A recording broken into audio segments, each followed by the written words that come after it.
François Ferdinand, igikomangoma cy'umurage w'ingoma y'ubwami bwa Autriche-Hongrie, igikomangoma cyariho mu bihe by'amage ku isi, ibihugu byinshi biri gukuza urwango hagati yabyo. Ubwo yicwaga i Sarajevo ho muri Bosnia Herzegovina, ibi byabaye imbarutso y'intambara ya mbere y'isi yose, intambara yamaze imyaka 4 n'amezi 3. Yicwa ry'igikomangoma François Ferdinand ryateye intambara ikomeye iruta izindi ikiremwa muntu cyari cyarahuye nazo.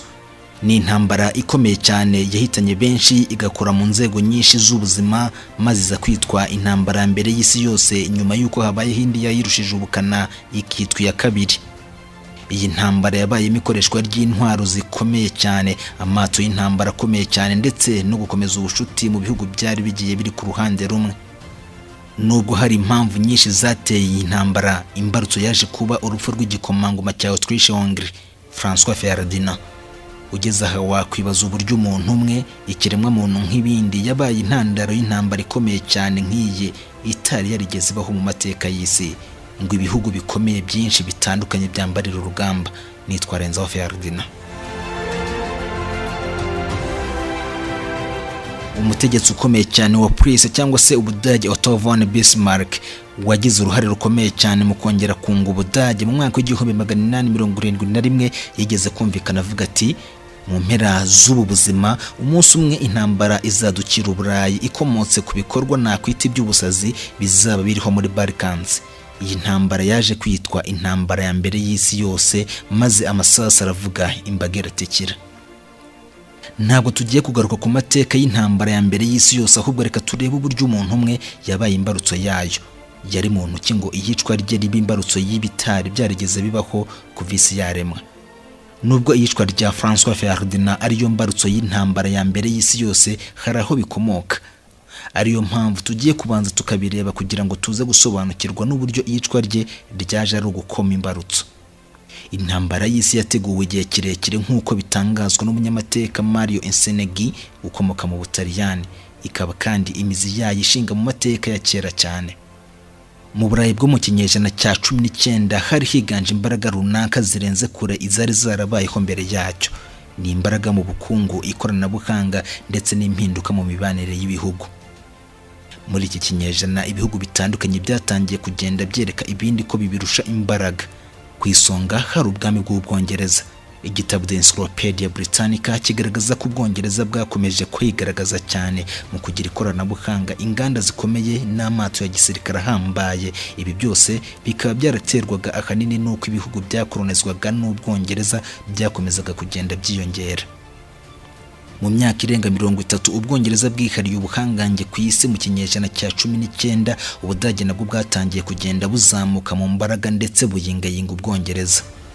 Nyamara mu gushaka kuba igihangange kwa buri gihugu ku mugabane w'Uburayi bw'uburengerazuba, byaje kubyara undi mwuka mubi hagati y'ibi bihugu mu kinyejana cya 19. Guhera muri Nyakanga 1870 kugeza muri Mutarama 1871 habayeho intambara yahuzaga ibihugu by'ibihangange bibiri, ari byo Ubudage n'Ubufaransa. Iki gihe Ubudage bwashakaga kwagura ubutaka bwabwo. Ubudage bwabigezeho kuko iyi ntambara yaje kurangira bugitsinze, maze imijyi ya Alsace na Lorraine yari y'Ubufaransa ibi y'Ubudage. Nubwo iyi ntambara yarangiye Ubufaransa bwambuwe iyi mijyi, ntabwo Ubufaransa bwigeze bwibagirwa ko bwayinyazwe. Byazamuye urwango bwahora burebana y'ingwe n'Ubudage. Mbere y'uko Ubudage n'Ubufaransa bishyamirana bikanarwana, habanje kubaho ubwigenge bw'Ububiligi. Tariki ya 20 z'ukwezi kwa 12 1830 mu nama yabereye i Londres mu Bwongereza, Ububiligi bwari buhatswe n'Ubuholandi bwabonye ubwigenge. Byari bishyigikiwe bikomeye cyane n'Ubwongereza, nyamara ibi ntabwo byashimishije Ubudage, kuko bwabonaga ko Ubwongereza bwabo bushaka gukoloniza Ububiligi rwihishwa. Guhangana kw'ibi bihangange byatumye havuka inkubiri yo gucura intwaro zikomeye no gukomeza igisirikare ku gihugu cyiyumvaga ko gikomeye mu Burayi, course aux armements cyangwa se arms race. Abanyamateka bagaragaza kurebye uburyo ibihugu byacuraga intwaro, wahita ubona ko hari ikintu gikomeye byari biri kwitegura. Hagati mu kinyejana cya 19 guhangana kw'ibihugu by'Uburayi kwakomereje mu gukoloniza ibihugu bya Afrika na Aziya. Uko byafataga ibihugu byinshi, niko imbaraga zabo zagendaga zirutana. Ibihugu byose byaharaniraga umugabane wa Afrika kubera ubutunzi kamere bwawo. Bimaze kugaragara ko harimo akajagari mu gukoroniza ibihugu bya Afurika, hateguwe inama yiswe inama y'Mbere ngo ibihugu byombi bibashe kumvikana uburyo byakoroniza Afurika bitabangamiranye. Byari ku gitekerezo cya Otto von Bismarck wari chancelier w'Ubudage. Ku itariki ya 15 z'ukwezi kwa 11 1884 nibwo ibihugu by'ibihangange birangajwe imbere n'Ubudage, Ubwongereza, Ubufaransa, Autriche, Hongrie, Espagne, Denmark na Portugal byicaye ngo birebe uburyo byagabana umugabane wa Afurika. Aha hagaragayemo kutumvikana, ibihugu bimwe na bimwe birahangana. Nk'Ubutaliyani n'Ubufaransa byarwaniye Tunisia hari mu mwaka w'1891. Nyuma y'aho Ubufaransa bwegukaniye Tunisia buyambuye Ubutaliyani bwahise buhitamo kugirana ubushuti n'Ubudage butarebanaga neza n'Ubufaransa. Kuva mu mwaka w'1871 igihugu cy'Ubudage kimaze kubona ko cyasigaye inyuma mu nganda n'ikoranabuhanga, cyatangiye kujya gishotorana n'ibindi bihugu ndetse kikanashoza intambara za hato na hato mu baturanyi bacyo. Ntibyagarukiye aho kuko bwanaharaniye kugira ibihugu byinshi bukoloneza muri Afurika ngo bubashe kugera ku mabuye y'agaciro ngo bubone imbaraga zo gukora intwaro. Ku buyobozi bwa Bismarck, Ubudage bwateye imbere ku buryo bugaragara nk'uko twamaze kubibona. Ubutaliyani ntibwumvikanaga n'Ubufaransa, ahubwo bwari bumaze gusanga Ubudage. Ku itariki ya 20 z'ukwezi kwa 2 1887 Ubudage bwagiranye amasezerano yo kubana neza no gutabarana n'Ubutaliyani na Autriche Hongrie, hakomoka François Ferdinand. Aya masezerano yiswe inyabutatu y'ibihugu byiyunze, Triple Alliance. Ni amasezerano yaragamije gutabarana kw'ibi bihugu mu gihe kimwe cyaba gitewe. Ibihugu byatangiye kugenda byifatanya ndetse binahuza imbaraga cyane mu gisirikare kuko byari biri kugaragara ko intambara iri gututumba mu Burayi bwose. Ubudage bwari bumaze kumenyererwaho ubushotoranyi, bumaze gusinyana amasezerano y'ubufatanye no gutabarana n'Ubutaliyani ndetse na Autriche Hongrie. Ibindi bihugu bitahuzaga nabwo byatangiye kugira amakenga, maze nabyo byiyemeza kunga ubumwe mu bya gisirikare. Ubufaransa kandi kugeza icyo gihe bwari butaribagirwa ko Ubudage bwabunyaze ibice bya Alsace na Lorraine. Ibitekerezo byo kwihorera byari byiganje mu mitima y'Abafaransa, nyamara ntabwo bwari bukomeye kurusha Ubudage mu nzego za gisirikare. Ubufaransa bwatangiye kwiyegereza ibindi bihugu byari bifite igisirikare gikomeye. Tariki ya 27 z'ukwezi k'Ukuboza 1893 Ubufaransa bwasinye amasezerano y'ubufatanye mu bya gisirikare n'ubwami bw'Uburusiya. Ubwongereza nicyo gihugu cyakomezaga kuzamuka mu mbaraga cyane mu Burayi n'amata ahambaye mu ntambara. Ubufaransa bumaze gusinyana n'Uburusiya amasezerano y'ubufatanye n'ubwirinzi bitewe n'uko Ubudage bwakomeje kugenda bukomera kandi ari nako bushotora. Ku itariki ya 8 z'ukwezi kwa 4 1904 Ubufaransa n'Uburusiya byagiranye amasezerano y'ubufatanye n'ubwami bw'Abongereza. Ni amasezerano yiswe ay'inyabutatu y'ibihugu byumvikana, Triple Entente. Ibi bihugu bitatu bikomeye byazamukaga mu mbaraga cyane ari byo ubwami bw'Abongereza, Ubufaransa n'Uburusiya, byari byaranahujwe kandi no kwibaza ku buryo ubwami bwa Ottoman bwasumbanyaga abantu bugendeye ku myemerere yabo, byiyemeza kwishyira hamwe mu kurwanya ubwami bwa Ottoman. Ibi bice byombi byatangiye guhangana cyane ahagana mu 1907 mu nzego zose, cyane cyane mu bukungu n'ubwirinzi. Gusa ngo ibihugu bibiri nibyo byari bihambaye, aha n'Ubwongereza muri Triple Entente n'Ubudage muri Triple Alliance. Bagahiganwa cyane mu gisirikare n'ubukungu no kubaka amata akomeye cyane mu gisirikare. Ubwongereza bukabanza, Ubudage bugakurikira. Ubudage ntibwasibaga kuzamuka mu mbaraga kubera ko inyabutatu y'ibihugu byiyunze yari yarayobotse Kiliziya Gatolika i Roma. Kubw'ibyo rero iyi nyabutatu yari ifite ubutoni kwa Papa. Ahagana mu mwaka w'1910 ibihugu byose byari biryamiye amajanja ku isi, ubona ko intambara yenda kuba.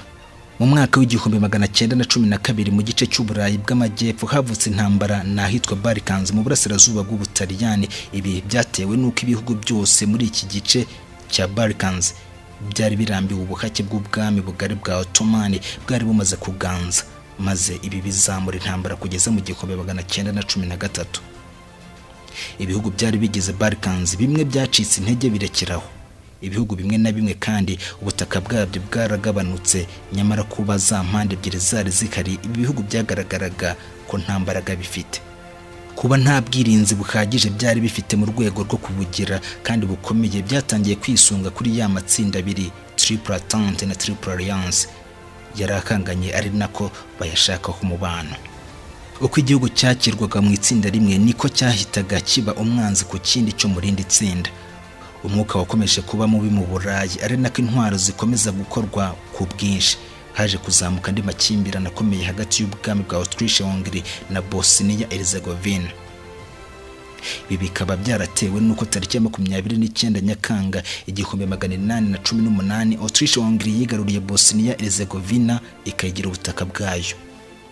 Ibi byaje kugera tariki ya 16 Nzeri 1908 ubwo Bosnia yasabaga ko yabona ubwigenge ibishyigikiwemo n'Uburusiya. Nyamara Ubudage bwari buri mu itsinda rimwe na Autriche-Hongrie, bwo bwari bushyigikiye ko Bosnia ikomeza guhakwa na Autriche-Hongrie. Ibihugu by'ibihangange byose byahise biza muri iki kibazo. Byaje rero kugongana n'Ubwongereza ndetse n'Uburusiya byari bishyigikiye ko Bosnia yakwigenga. Ibi byose byari impamvu z'intambara ya mbere y'isi yose, ariko hategerejwe imbarutso. Imbarutso yaje kuba yicwa ry'igikomangoma François Ferdinand, wari umurago w'ingoma y'ubwami bwa Autriche. Nyuma yo kwigaragambya kw'ibihugu byo mu majyepfo y'Uburayi byari birambiwe ingoma y'ubwami bugari bwa Ottoman, igihugu cy'Uburusiya nticyatindiganyije guhita kigera muri iki gice. Byihuse kandi inyungu z'Abarusiya muri iki gice zahise zihagonganira n'iz'abanya Autriche, bo bari barakageze bakanatangira guhaka bimwe mu bihugu byari biri muri ibi bice nka Bosnia-Herzegovina. Abarusiya rero bari basigaranye igice cya Serbia cyo cyari cyariyomoye kuri Bosnia. Iki gice cyo mu majyepfo y'Uburayi cyatangiye kurangwa n'umutekano muke cyane. Mu kinyejana cya 19 mu masezerano ya Mbere, ubwami bwa Autriche-Hongrie bwabonye icyemezo cyo gufata ubutaka bwa Bosnia-Herzegovina bwari intara y'ubwami bugari bwa Ottoman. Nyamara ubu bwami bwa Ottoman bwakomeje gufata Bosnia-Herzegovina nk'ubutaka bufite ubusugire bwabwo. Muri aya masezerano kandi ni naho igihugu cya Serbia cyemewe nk'ubwami bwa Serbia, ariko bugizwe n'ubuso buto. Ibintu byaje guhinduka ku itariki ya 15 Kamena mu 1903 ubwo umusirikare w'ikirenga wa Serbia Dragutin Dimitrijevic, wari uyoboye abasirikare bakuru b'igihugu, yinjiraga mu ngoro y'ubwami akarwana intambara ikomeye n'abarenzi b'ubwami bwa Serbia. Uyu musirikare yari mu ishyaka rishyigikiwe bikomeye n'Uburusiya. Na mu gitero General Raza Petrovich wari ukuriye ingabo zirinda umwami yafatiwe agategekwa kwerekana ubwihisho bw'umwami Alexander n'umwamikazi Draga. Umwami n'umwamikazi bafunguye umuryango w'ubuvumo bwabo, maze umwami n'umwamikazi bararaswa barapfa. Umwami mushya yahise aba Pierre wa mbere wa Serbia. Ingoma shyashya yari igiyeho yaje ihindura ibintu, maze kuza ubushuti n'Uburusiya, igabanya ubushuti bwayo n'ubwami bwa Autriche-Hongrie kandi aribwo bwari buyihatse. Mu myaka yakurikiyeho hadutse ubundi bushyamirane hagati ya Serbia n'ibindi bihugu byari bituranye nayo, ubwo iki gihugu cyashakaga kwisubiza teritwari zacyo zari zaranyazwe mu kinyejana cya 14. Izi mpaka zari zinarimo kandi izishingiye ku bworozi bw'ingurube, aha Serbia na Autriche-Hongrie batangiye intambara yo kuzirwanira. Ingurube icyo gihe zikaba zari ubukungu bwa Serbia kuko yari iya mbere mu kuzohereza hanze y'igihugu. Agace ka Bosnia kaje guhura n'ibibazo by'ubukungu bituma Serbia itangira kwigaragambya ku bwami bwa Autriche-Hongrie kubw'igice cya Bosnia-Herzegovina yari yarigaruriye. Ku ndunduro Serbia yaje kwigarurira Macedonia na Kosovo hari mu ntambara ya Balkans hagati y'umwaka w'1912 n'1913, izambuye ubwami bwa Ottoman na Bulgaria. Abaturage b'Abaslave muri Yugoslavia babitewemo inkunga n'Abarusiya, abaturage ba Yugoslavia batangiye imyigaragambyo ku butegetsi bwa Autriche-Hongrie bwari bubahatse. Iyi myigaragambyo yaje kugera ku mwami wa Autriche-Hongrie François Joseph wa mbere. Ibwami hateguwe urugendo rudasanzwe rw'igikomangoma cy'umurage w'ingoma y'ubwami bwa Autriche-Hongrie François Ferdinand muri Bosnia. Ngo iki cyemezo cyo kohereza igikomangoma muri Bosnia cyaba cyarahubukiwe kuko cyoherejwe ahantu hari imyigaragambyo. Hari ku cyumweru mu masaha ya saa 4 z'igitondo tariki ya 28 Kamena 1914, François Ferdinand yari mu gihugu cya Bosnia-Herzegovina cyari gihatswe n'ubwami bwa Autriche-Hongrie aherekejwe n'umugore we Sofia. Yari araka nk'umukuru w'ingabo z'ubwami. yagendaga mu modoka hamwe n'umugore we Sofia. Imodoka barimo ntabwo yari itwikiriye hejuru. Uruzinduko rwe rwari rwaramenyekanishijwe nk'igikomangoma kandi nawe yari yitabiriye umunsi mukuru w'abaserbe bahowe Imana. Yari agamije kandi kwiyereka rubanda, yari agiye kuyobora bidatinze. Politiki yo muri Balkans yari yarahindutse indiri y'abanyarugomo kandi n'ubwami bwari buturanye nabo bwa Serbia bwagaragazaga ko bushaka kuba bwafata ubutaka bwa Bosnia. Uru rugendo mu gihugu kitarimo umutekano rwasaga naho rukurura abicanyi n'ibyikebe birwanya ubwami bwa Autriche-Hongrie. Byongeye kandi iyi tariki yaragiriyeho uru ruzinduko ni nayo yari yaratoranyijwe nk'itariki yirabura. Iyi tariki ya 28 Kamena mu mateka y'ubwami bwa Serbia ni umunsi wari isabukuru yo kwibukaho intsinzwe y'igihugu batsinzwe n'abanyaturikiya bari ubwami bwa Ottoman mu rugamba rwa Kosovo mu mwaka w'1389. Ibi rero byazamuraga amakimbirane no kutumvikana hagati ya Serbia na Autriche-Hongrie.